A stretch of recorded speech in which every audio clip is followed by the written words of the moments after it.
આજે માઘવદ 14 છે, અમાસ છે, ગુરુવાર છે, તારીખ 27/2/2025 વર્ષ છે. આજે 10મા વાળા વિદ્યાર્થીની એક્ઝામ શરૂ થાય છે, એટલે એમને ખૂબ ખૂબ આશીર્વાદ આપીએ, ખૂબ આગળ વધે, પ્રગતિ કરે.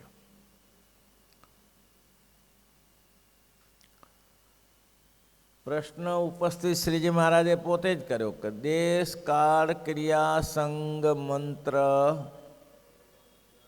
દેવનું ધ્યાન પૂજા દીક્ષા અને શાસ્ત્ર 8 સારા હોય તો જીવની બુદ્ધિ સારી થાય, અને આ ખરાબ હોય તો માણસની બુદ્ધિ ખરાબ થઈ જાય.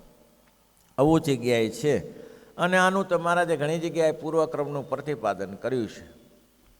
એટલે મહારાજે સંતોને પૂછ્યું કે એમાં જે દેશકાળાદીક્ષ જે 8 છે તે સારા હોય કે ખોટા હોય, કારણ કે આ બધી એક એક વસ્તુ ખતરનાક છે. તો દેવતાની દીક્ષા કોની લીધી, તમે મંત્ર કોનો લીધો, કયા શાસ્ત્ર વાંચો છો, એ જરૂર છે.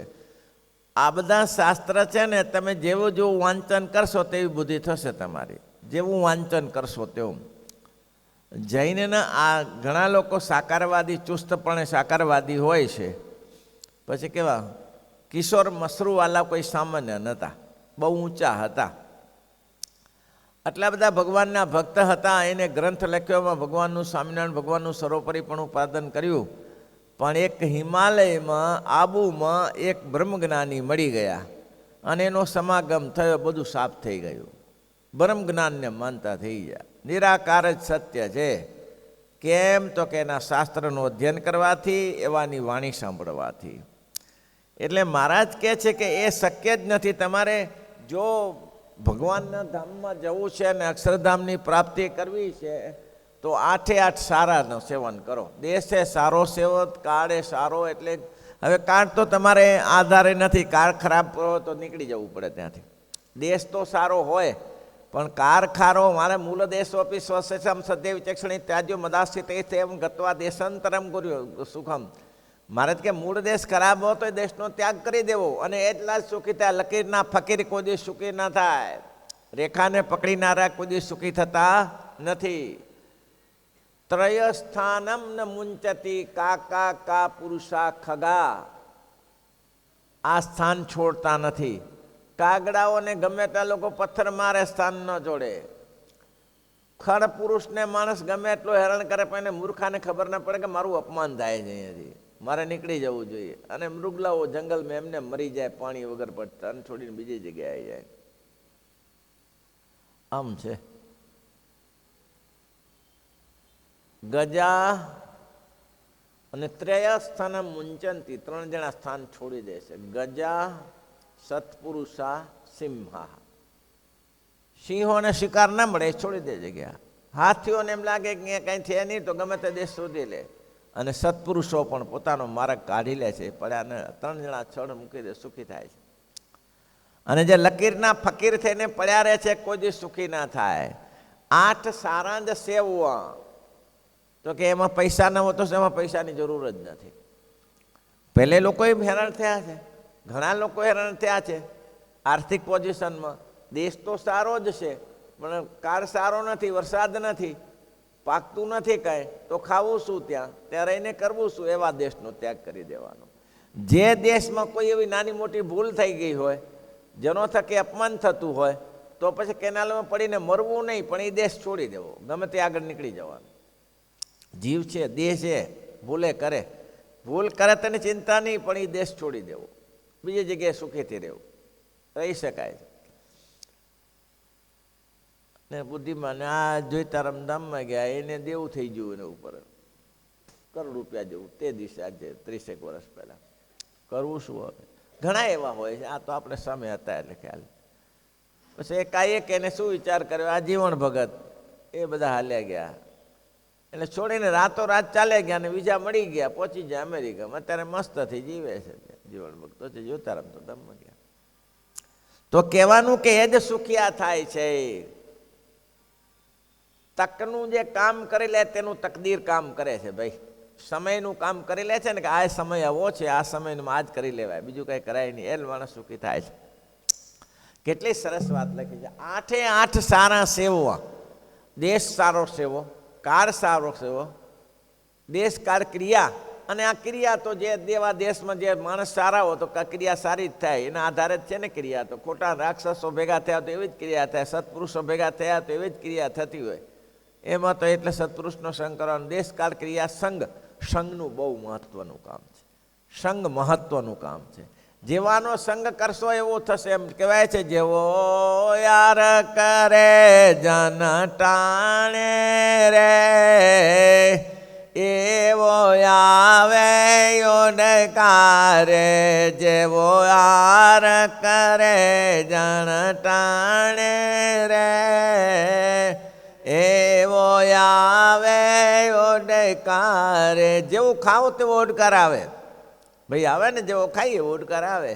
જેનો સંગ કરો તેના ગુણ દોષ તમારામાં આવે. જેનો જેનો સંગ કરશો, અને સંગે કરીને મોટા વાલ્યો લૂંટારો હતો, નારદજીનો સંગ થયો તો ક્યાં મોટી પદવી પામ કરે, દુનિયામાં પૂજનીય બની ગયા ને. અને એમ કે છે વાલ્મીક નારદ ઘટ જોની, વાલ્મીક નારદ ઘટ જોની.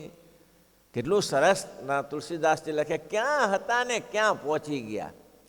જોબન પગીરનું આજે લોકો નામ લઈને ખુશી થાય છે. સવારમાં નામ પૂજામાં લે છે જોબન પગીર. એ જોબન કેટલાને મારી નાખે. રૂડો રખડું તખો પગી, આનું ક્યાં પરિવાર આવે બોલો, આનું ક્યાં ઠેકાણું થાય. એ જ રૂડો રખડું જો મુક્તાનંદ સ્વામીનો સમાગમ કર્યો તો આ મુક્તાનંદ સ્વામીને સારા સારા રાગો શોધી દેવામાં રૂડો રખડું હતું.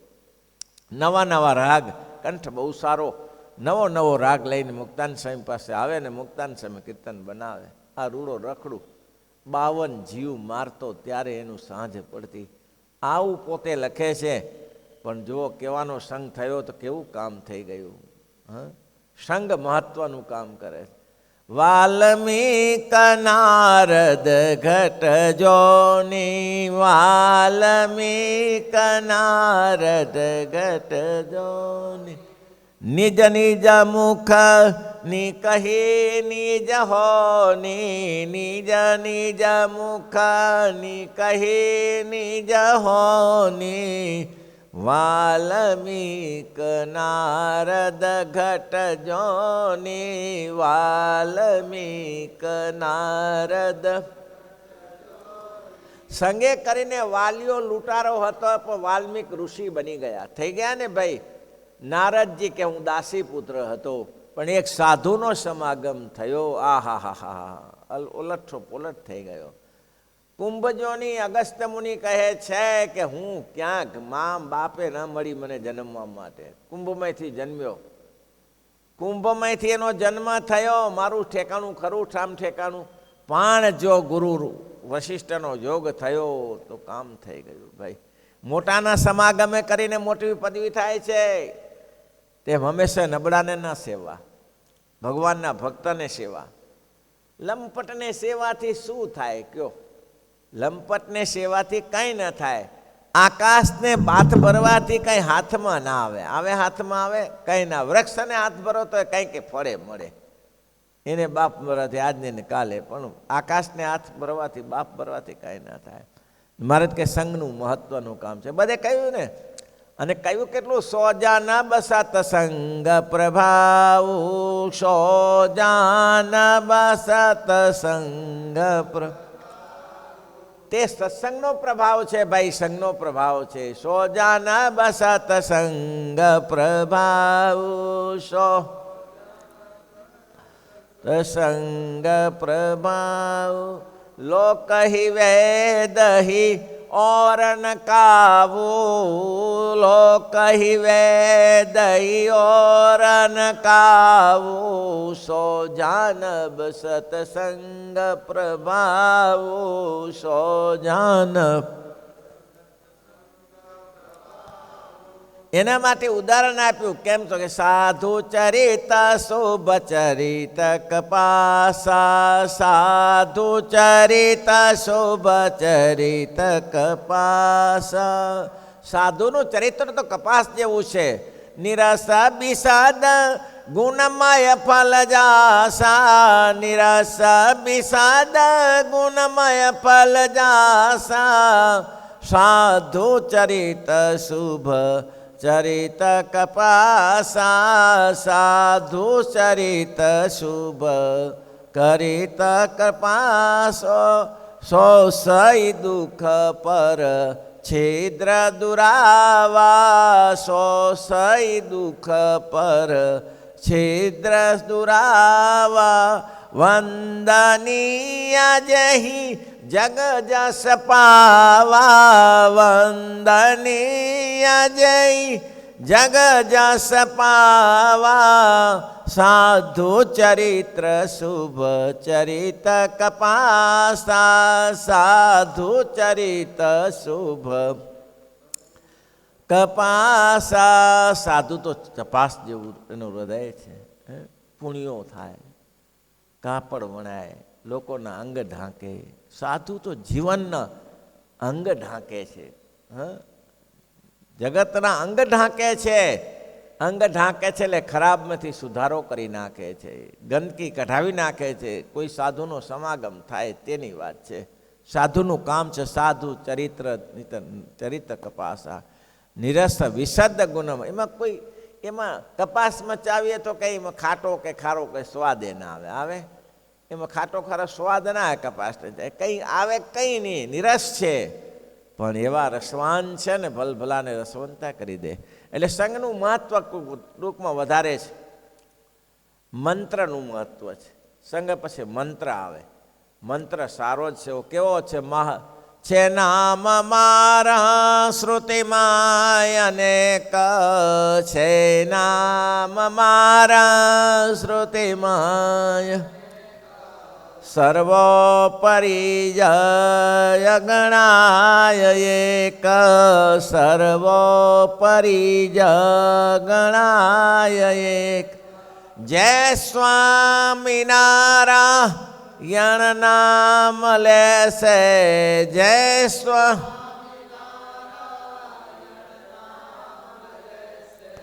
તેના બધા પાતક બાળી દેશે, તેના પાતક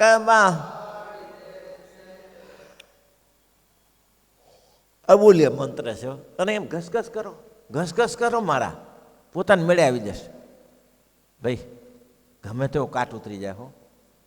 કાટ ઉતારો હોય ને તો ગમે તેવું વાસણ સ્ટીલનું હોય કે ગમે તેને કાટ હોય તો ઘસવું પડે. ઘસવું પડે ને, એ મારા કાટ ઘસવા માટેનું સાધન કરે. શું કરે છે? કાટ ઘસવા માટેનું સાધન કરે. ઘસ્યા કરો કાટ, અંતરકર નિર્મળ થઈ જશે. પછી મજા આવશે. પછી પરાણી નહીં થાય, પેલું પરાણે થાય. પછી લોભ લાગશે, આટલું કરી લઉં, આટલું કરી લઉં, આટલું કરી લઉં. એ લોભ લાગે ત્યારે તમને માની લેવાનું કે હવે કંઈક સત્સંગમાં પગલું ભર્યું છે. પરાણે કરીએ ત્યાં સુધી તો હજી ઠીક સમજા, હવે કરવું પડે. સ્વામી વાર ઘડી કે ના કરીએ તો અરે એમ સામે બેસવાનું, કરવું તો પડે. જન્મંગલના પાઠ કરતા હો કે મંત્ર મહામંત્ર સ્વામિનારાયણનો જપતા હો ત્યારે આનંદ થઈ જાય. આ મંત્ર મને મળી ગયો તો કાળા સાપનું ઝેર ઉતારી નાખે એવો મંત્ર છે. ઘણા લોકો દ્રઢતાવાળા જોઈએ. દ્રઢતા રાખે તે માં સુખ્યા, તે કોઈ કાળે ન હોય દુખ્યા. અને મહારાજ કહે છે કેસરી સિંહને રે જેમ શંકા મિલે નહીં મનમાં, કેસરી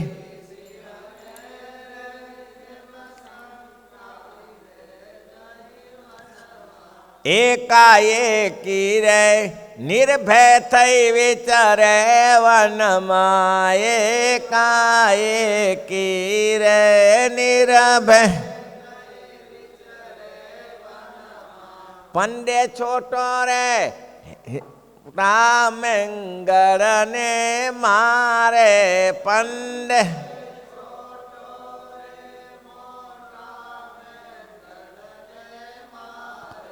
હિંમત વિનાનો રે હાથી તે જોઈને હારે, હિંમત વિના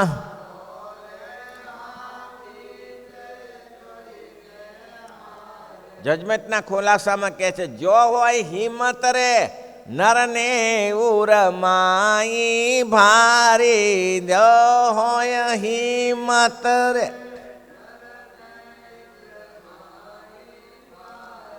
દ્રઢતા જોઈને રે તેની મદદ કરે મોરારી, દ્રઢતા જોઈને રે